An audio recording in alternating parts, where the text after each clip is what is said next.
Después de haber trabajado con decenas de empresas en la implementación de soluciones de inteligencia artificial, puedo decirte con seguridad que la mayoría de los errores no son técnicos, sino estratégicos y operativos. Por eso, este punto puede ahorrarte muchos meses de frustración, dinero mal invertido y pérdida de tiempo. Vamos con los errores más frecuentes y cómo solucionarlos. Error 1. Implementar la IA por moda y no por necesidad real. En los últimos años, la inteligencia artificial ha pasado de ser una tecnología futurista a una herramienta cotidiana en los negocios. Sin embargo, en este boom tecnológico, muchas empresas están cometiendo un error grave al adoptar la IA solo porque está de moda, sin tener una necesidad concreta ni un objetivo claro. Esta tendencia es especialmente peligrosa en un contexto en el que los recursos, como el tiempo, el dinero y el talento, son limitados. Implementar una tecnología solo por presión del entorno o por no quedarse atrás es una receta segura para el fracaso digital. Pero, ¿por qué esto es un problema? Piensa que cuando una empresa adopta una herramienta de inteligencia artificial sin haber definido primero un problema de negocio real, el resultado suele ser uno de estos tres escenarios que te voy a decir. El primero, la herramienta no se utiliza. El segundo, se utiliza mal y no genera ningún retorno. Y el tercero, genera frustración en los equipos que la ven como una carga en lugar de una solución. La consecuencia directa de todo esto es una pérdida de recursos y una percepción negativa sobre el valor que les aporta la IA, lo que hace retrasar su adopción efectiva cuando realmente se necesita. Pero, ¿cómo evitar caer en la trampa de la IA por moda? Bueno, lo primero parte siempre de un problema de negocio concreto. Antes de evaluar cualquier solución tecnológica, hazte esta pregunta clave. ¿Qué problema real de negocio quiero resolver con esta tecnología? Ahora bien, si no puedes responder de forma clara, específica y medible, aún quizá no es el momento de introducir la inteligencia artificial. Segundo, define objetivos claros. No vale con decir quiero automatizar tareas o quiero ser más eficiente. Necesitas algo mucho más concreto. Por ejemplo, quiero reducir el tiempo de atención al cliente en un 30% en los próximos 3 meses. O quiero predecir el abandono de clientes con un 85% de precisión, anticiparme y reducir la pérdida de ingresos. Recuerda que un objetivo claro facilita la elección de herramienta y te permite medir su impacto real. Tercero, elige la herramienta adecuada. Una vez tengas claro el problema y el objetivo, toca elegir esa tecnología más adecuada. Y aquí es importante no dejarse deslumbrar por lo más nuevo, lo más complejo. Muchas veces una solución sencilla basada en inteligencia artificial generativa o una automatización básica es mucho más efectiva que un sistema de machine learning avanzado. Cuarto, mide, ajusta y escala. Toda implementación debe tener indicadores de éxito. ¿La IA que estás usando realmente mejora tu proceso? ¿Te ahorra tiempo, te reduce costes o te mejora la experiencia de cliente? Si no lo puedes medir, no puedes mejorar ni justificar su continuidad. El segundo error es querer automatizarlo ya todo desde el principio. Y este es uno de los errores más frecuentes que cometen las empresas al empezar a introducirse en el mundo de la inteligencia artificial o de la automatización. Y es que no han hecho nada y quieren hacerlo todo de golpe. Es decir, pretender automatizar cada proceso del negocio desde el primer día, como si no hubiese un mañana. Y aunque la ambición y la visión a largo plazo son importantes, este enfoque de todo o nada suele terminar en un caos y en una frustración, y además muchas veces en abandonar el proyecto antes de ni siquiera ver resultados.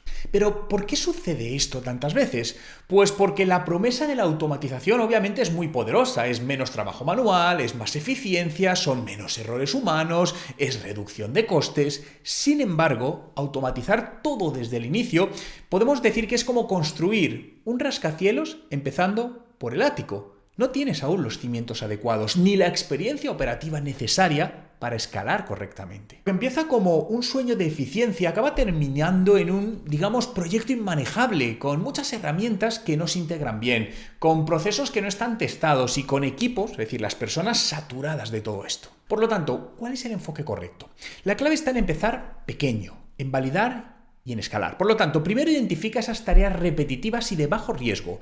No todas las tareas son igual de importantes ni son tan críticas. El primer paso que tienes es identificar actividades que, por ejemplo, se repiten con mucha frecuencia, que consumen tiempo del equipo, que no implican decisiones estratégicas. Te pongo algún ejemplo.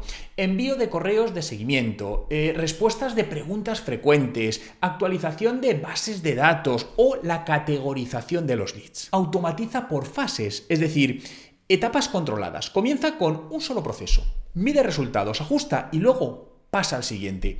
Piensa que esta estrategia lo que te va a permitir es aprender con muy bajo riesgo y, sobre todo, adaptar la automatización al contexto real de tu empresa. Cada empresa es un mundo. En tercer lugar, nos vamos a ir a involucrar a los equipos desde el inicio. Muchos proyectos que van a automatizar fallan porque se hace desde la parte más alta, sin contar con los equipos que realmente van a ejecutar esos procesos en el día a día. Por lo que involucrar a todos los usuarios desde el momento uno te da ese feedback real y te va además a aumentar el compromiso interno. Y por supuesto, en el siguiente paso tenemos que ver qué medimos, ¿no? Por lo que siempre desde el momento uno también define cómo vas a medir ese impacto de cada automatización. No sé, cuánto tiempo ahorrarás, qué errores se han reducido, cómo ha mejorado la experiencia del cliente o la experiencia del equipo. Todo esto te va a permitir justificar esas nuevas fases y mantener el rumbo correcto. Nos vamos al tercer error, no involucrar al equipo en la implementación, de lo que venimos hablando, pero vamos a darle más forma, ¿no? Porque este error se ve muy repetidamente en estos proyectos de transformación digital, especialmente cuando introducimos la parte de IA o de automatización. Y el no involucrar al equipo humano que va a trabajar con esas soluciones. Esto obviamente no es un error técnico, esto es un error humano y suele ser la causa principal por las que muchos proyectos con muy buena, se ven que van a ser prometedores, pero luego nunca llegan a considerarse, ¿no? Este error, ¿por qué suele ocurrir? Bueno, en muchos casos la decisión de implementar la IA o la automatización parte de un equipo directivo o del área de innovación, incluso de un proveedor externo, y la visión es buena, pero el enfoque falla al dejar fuera a quienes están en contacto directo con esos procesos que se quieren transformar, es decir, los usuarios finales. Lo que se está generando en este proceso es resistencia, es desconfianza y además, en el peor de los casos, se produce también el sabotaje involuntario. El equipo siente que la tecnología llega para reemplazarlos o para imponerles una forma de trabajar que ellos no entienden ni comparten. Claro, ¿y qué consecuencias tiene el no implicar al equipo? Lo primero, una baja adopción de la herramienta, un desaprovechamiento de las capacidades reales, una duplicación de tarea, porque la nueva herramienta y la antigua conviven generando mucho más trabajo y por supuesto la desmotivación del equipo que no entiende todo el propósito de este cambio. Ahora, ¿cómo lo hacemos bien, Juan? Bueno, pues la clave está en tratar la transformación tecnológica como un cambio cultural, no solo como una implementación técnica. Y te quiero compartir algunos pasos que creo que te van a ayudar para que los puedas aplicar en todo este proceso. Por lo tanto, el primero, involucra desde el inicio a todos los equipos operativos. No esperes a tener todo decidido para contar con ellos, sino que desde la fase de análisis del problema pide opinión a quienes ejecutan ese proceso en el día a día. Muchas veces verás que la solución que tenías en mente no es la que realmente se necesita o que hay matices que solo el equipo conoce y que será clave para que la tecnología funcione bien. En segundo lugar, comunica el para qué antes que el cómo. Es decir, antes de presentar la herramienta, explica con claridad cuál es el problema que se quiere resolver, cómo afecta al negocio y al propio equipo y qué se espera lograr con ello. Porque cuando las personas entienden el propósito, están más abiertas al cambio. Déjame ponerte un ejemplo práctico. En lugar de decir vamos a implementar una IA para atención al cliente, di hemos detectado que el volumen de consultas hace que no lleguemos a responder el 20% de los tickets a tiempo y esto impacta negativamente en la satisfacción del cliente y en nuestra reputación online. Por lo tanto, vamos a incorporar una solución para automatizar las respuestas más repetitivas y que así podéis centraros en los casos más importantes y complejos donde podéis aportar vuestro verdadero valor. Tercero, forma a tu equipo y acompáñalo. La tecnología por sí solo no transforma. Son las personas las que hacen que eso funcione.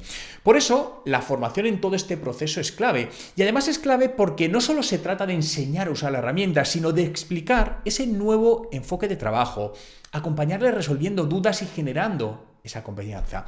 Y además todo esto debe ser continuo, esto no solo es en la fase inicial. En cuarto lugar, convierte a tu equipo en un embajador del cambio. Identifica a esas personas dentro del equipo que se adaptan bien a ese cambio y hazlos parte activa de todo el proceso. Dales voz, deja que participen en decisiones operativas y que cuenten su experiencia al resto. ¿Sabes lo que hace esto? Genera el efecto contagio y reduce la resistencia. Cuarto error, no medir los resultados.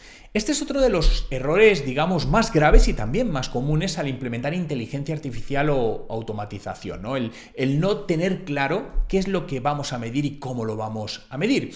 Y lo preocupante es que muchas veces se invierten en herramientas muy costosas, se destinan muchísimas horas de trabajo, se involucran equipos, pero al final no se sabe con certeza si ha merecido la pena. ¿Por qué es tan crítico medir todo esto? Estarás de acuerdo conmigo en que lo que no se mide no se puede mejorar, pero aún es más importante, lo que no se mide no se puede justificar. Por lo que si implementas una herramienta de IA o de automatización y no tienes indicadores claros de éxito, ¿no? Esos KPIs, vas a estar navegando a ciegas. No sabrás si la tecnología está cumpliendo su función, si hay que ajustarla, si está aportando realmente valor o si directamente está perjudicando más de lo que ayuda, que esto también pasa. Y cuando no se miden resultados, lo que sucede es que se siguen utilizando herramientas que tienen un coste y no aportan retorno, que se pierden oportunidades, que los equipos sienten que todo el esfuerzo que están haciendo no vale la pena. Y la dirección lo que hace es perder confianza en futuras inversiones tecnológicas, cayendo además en la típica parálisis por análisis o el seguir por inercia. Pero, ¿cómo podemos medir estos resultados, ¿no? De la mejor manera posible? Vamos a definirlo en 3 pasos. El primero es define esos KPIs, esos indicadores antes de implementarlo. Piensa que cada solución debe tener esos indicadores específicos desde el inicio. Te voy a poner algunos ejemplos comunes. Si, pues yo qué sé, reducción del tiempo en la ejecución de una tarea, o aumento de la precisión o reducción de errores, o incremento de ventas o conversiones, o mejora en la satisfacción del cliente usando pues el NPS o encuestas, o la reducción de los costes operativos. Piensa que sin KPIs todo queda en percepciones. Y en el mundo de la transformación digital, las percepciones no valen para nada. A continuación es un seguimiento constante. No basta con medir al principio y al final. La IA necesita ese ajuste continuo. Por eso debes hacer un seguimiento dependiendo semanal, quincenal o mensual, ¿no? Y cruzar datos reales del negocio con el rendimiento de la herramienta. Y en tercer lugar, itera, ajusta y mejora. Porque una de las ventajas de la IA es que se puede entrenar y optimizar y escalar. Pero para eso, ¿qué necesitas?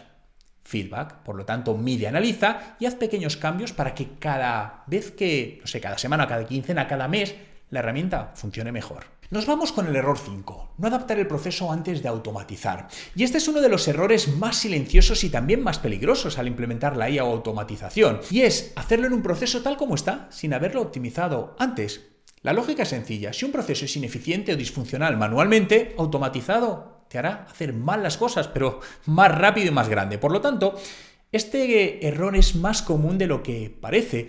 Empresas con muy buena intención implementan herramientas tecnológicas sobre flujos de trabajo que están obsoletos, que están mal estructurados o directamente que son innecesarios. Y el resultado nos lleva a una frustración, a una pérdida de recursos y a cero impacto positivo. Recuerda siempre que la automatización es un acelerador, no es un corrector. Si la base no está bien diseñada, solo estás escalando los errores. Imagina que tienes una cinta transportadora que mueve cajas defectuosas. Por mucho que la hagas ir más rápido, seguirás entregando cajas defectuosas. Sí, pero más rápido, lo cual el problema es mayor. Por eso la automatización debe venir después de la revisión y simplificación y rediseño de los procesos, nunca antes. ¿Cuáles son esas señales claras de que tu proceso necesita un rediseño? Porque puede pasar que a veces no lo tenemos claro. Bueno, te diría, si hay pasos duplicados o redundantes, si las personas del equipo no tienen claro quién hace qué, si se necesita una intervención manual constante para arreglar errores, o si el proceso incluye tareas de esto que se dice es que siempre se han hecho así, pero la verdad es que nadie sabe por qué. Aquí el enfoque correcto primero es mapear ese proceso actual, ¿no? Antes de pensar en las herramientas, dibuja, literalmente, con una herramienta como Miro, que es digital, o con un lápiz y un papel, ¿no? Dibuja ese proceso tal y como se realiza actualmente. Identifica cada paso, quién lo hace, cuánto tarda y qué herramientas utiliza. Este mapa es tu punto de partida para detectar esas primeras ineficiencias. En segundo lugar, vamos a identificar los cuellos de botella y esas tareas innecesarias, para lo que te puedes hacer estas preguntas. ¿Qué pasos pueden eliminarse? ¿Qué tareas pueden fusionarse? ¿Qué parte generan errores o retrasos? ¿Hay algo que hacemos porque siempre se ha hecho así? Este análisis va a ser clave para no automatizar la ineficiencia. A partir de aquí ya pasamos a rediseñar el proceso de una forma optimizada, porque ya has detectado mejoras, rediseñas este proceso ideal, de tal manera que al final esto implica muchas veces incluso cambiar el orden de las tareas o eliminar validaciones innecesarias o simplificar. A mí esto me gusta mucho, simplificar, incluso muchas veces reasignar funciones. Una vez que esto está, ahora sí, automatizamos sobre el nuevo proceso, porque ya lo tienes limpio, claro y eficiente, y aquí sí es el momento de aplicar esta tecnología. De esta forma, la automatización va a multiplicar su impacto positivo. Y nos vamos al último de los errores, pero no por ello menos importante, y es elegir la herramienta por la fama, no por la funcionalidad. En el camino de toda esta parte de implementación, este es un error que suele ser muy costoso, pero muy costoso, y es elegir la herramienta tecnológica más conocida del mercado solo porque es que todo el mundo es la que está usando. Fijaos que si hablamos de herramientas de moda, con mucho marketing detrás, pero que no necesariamente son la mejor opción para tu negocio. Cada negocio es uno. Por lo que elegir por notoriedad y no por necesidad real puede traducirse en herramientas que en muchos casos están sobredimensionadas, son complejas, son caras o que simplemente no se adaptan a tu manera de trabajar, donde te sientes más cómodo. Y este error comúnmente se produce por dos razones, ¿no? La primera es una presión externa. No sé, estoy analizando y es que veo que toda mi competencia lo está usando y yo también debería. O también, en segundo lugar, por desconocimiento técnico, porque al no tener claridad sobre lo que realmente se necesita, optamos por lo más famoso, pensando que si lo usan las empresas grandes debe ser la mejor. Y como te decía, el problema es que cada negocio tiene contextos, procesos, necesidades y recursos totalmente distintos. Por lo que funciona para una gran corporación puede ser totalmente ineficiente o incluso innecesariamente complejo para una pyme o un negocio local. Y esto te va a llevar a consecuencias como perder tiempo en implementación y en aprendizaje, tener unos costes excesivos por funcionalidades que no estás usando, que haya un problema de adopción por parte del equipo o que tengas que hacer ciertas integraciones que son muy difíciles con tus sistemas actuales. Y esto al final se resume en un rechazo hacia las futuras iniciativas digitales. Por lo tanto, lo que debemos dar es el enfoque correcto. ¿Y cuál es? Lo primero es define claramente, como hemos visto anteriormente, qué necesitas, ¿vale? Y eso qué herramienta lo puede resolver. No mires ni precios ni nombres, simplemente responde a esta pregunta. ¿Qué proceso o problema quiero mejorar con esta herramienta? A partir de ahí, haz una lista de requerimientos funcionales. Por ejemplo, debe integrarse con tu CRM, debe ser una herramienta de estas no-code, que no se necesite programar, debe ofrecer algún tipo de analítica integrada. Con esta lista vas a evitar dejarte llevar por ese brillo de la marca. A continuación, evalúa distintas opciones con enfoque funcional. Yo te diría que hagas una tabla comparativa. Busca 3 o 4 herramientas posibles. Y como te digo, no mires solo la más famosa. Haz un buen research. Incluye, por ejemplo, soluciones más específicas o de nicho que puedan adaptarse mejor a tu negocio. Y siempre valora aspectos como la facilidad de uso, el soporte técnico, la escalabilidad, el precio por uso real, cuánto tiempo tardas en implementarlo y, por supuesto, opiniones de usuarios con negocios similares al tuyo. En el tercer paso te diría que pidas una demo o una prueba gratuita. No hay nada como probar antes de comprar. Y normalmente muchas de ellas suelen hacerte una demo o darte incluso esa prueba gratuita para que puedas evaluar si resuelve lo que necesitas, cómo se va a integrar con tus procesos y también si tu equipo se va a sentir cómodo usándola. Y una vez que lo tenemos claro, pues ya involucramos al equipo en la elección. No elijas tú solo, involúcrales como decíamos antes, porque ellos van a usar la herramienta en el día a día y van a poder incluso detectar problemas o facilidades que desde dirección te pueden pasar desapercibidas y te sorprenderías la de dinero que te pueden hacer ahorrar. Algunos ejemplos reales, ¿no? Donde la funcionalidad ganó a la fama. Por ejemplo, Slack versus Microsoft Teams en pymes. Muchas pequeñas empresas adoptaron Slack por ser la herramienta más popular para comunicación interna. Sin embargo, descubrieron que Microsoft Teams les ofrecía mejores integraciones con Office 365, con videollamadas y seguridad por un coste más bajo. Resultado, migración masiva hacia una solución mucho más alineada con las necesidades reales. Tenemos también a Notion versus Trello en gestión de tareas. Y aunque Notion es una herramienta de moda en productividad, muchas startups encontraron que Trello, por su simplicidad y estructura visual tipo Kanban, era mucho más funcional para sus flujos de trabajo que son más ágiles. O en el caso de CRMs tenemos Salesforce versus HubSpot, ¿no? Salesforce es un CRM líder, pero muchas empresas medianas han optado por HubSpot por su interfaz intuitiva, por un menor coste de entrada y por una mayor rapidez de implementación, aunque Salesforce tenga más nombre. O otra herramienta, Zapier versus Make. Zapier es muy conocida para hacer automatizaciones, pero Make, por ejemplo, ofrece más flexibilidad y precios más accesibles con flujos complejos, por lo que varias empresas con necesidades técnicas más avanzadas lo prefieren, aunque no sea tan famoso. Implementar inteligencia artificial o automatización sin estrategia clara es uno de los errores más comunes que cometen las empresas, como hemos estado viendo. Muchos negocios caen en la trampa de adoptar estas tecnologías por moda sin tener ese problema de negocio concreto que quieren resolver, o intentan automatizarlo todo desde el inicio sin priorizar ni validar. Además, suelen olvidar lo más importante: las personas. No involucrar al equipo no solo hace que no se formen adecuadamente, sino que se sienten que les estás obligando a usar algo que a lo mejor ni quieren. Otros resultados críticos, para resumir todo, incluyen no medir resultados, lo que impide saber si la implementación está funcionando, automatizar procesos que son ineficientes porque no se han rediseñado primero, o elegir herramientas simplemente por su fama más que por su funcionalidad real. Evitar estos errores no solo te ayudará a ahorrar tiempo y dinero, sino que te convertirá en un verdadero usuario de la IA a nivel estratégico, donde mejorarás procesos, escalarás negocio y generarás más valor tanto para la empresa como para tus clientes. ¿Te gustó? Mira este vídeo que te dejo aquí.